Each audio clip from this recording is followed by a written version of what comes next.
Hi, I'm Associate Professor Andrea Gaynor from the University of Western Australia, and I'm talking to you today from Noongar country in southwestern Australia.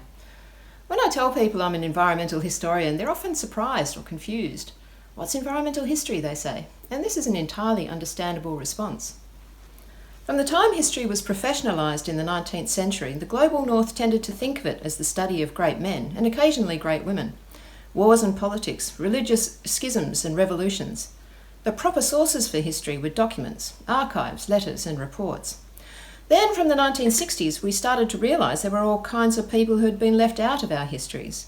Indigenous people, working people, women and people of colour began to appear as agents in mainstream histories. Their presence there was associated with different kinds of sources, including oral histories and artefacts. These histories often accompanied social movements claiming greater recognition and power for previously marginalised groups. And as more people began to see and resist the pillage of the living planet going on around them, environmental historians began to make nature visible, even central, in their histories. So one of the questions environmental historians ask is, how did we get here? We provide historical perspectives on problems like overfishing, pollution, unsustainable forestry and mining, natural hazards, land degradation and climate change. These histories can help us understand the true nature of the problem, ascribe responsibility and to develop informed and just solutions.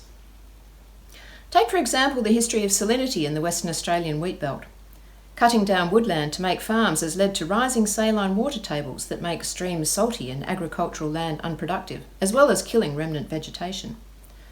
Historical research shows that from the 1920s, successive Western Australian governments knew that land would become saline if cleared for agriculture, but they encouraged settlers to do it anyway.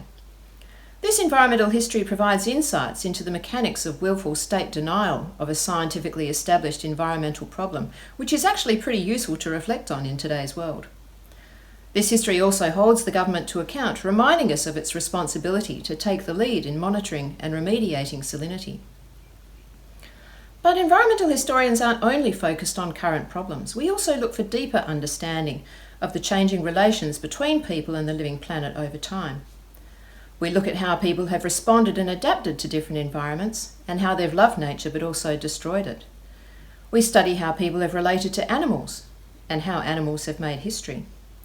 We look at how natural hazards become human disasters and how environmental risks and social disadvantage become entangled.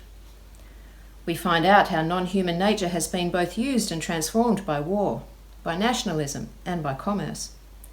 We look at the significance of environments for colonisation, how the colonisers were aided and abetted by plants, animals, bacteria and viruses, and how the colonised used their knowledge of country to resist and survive the invasions.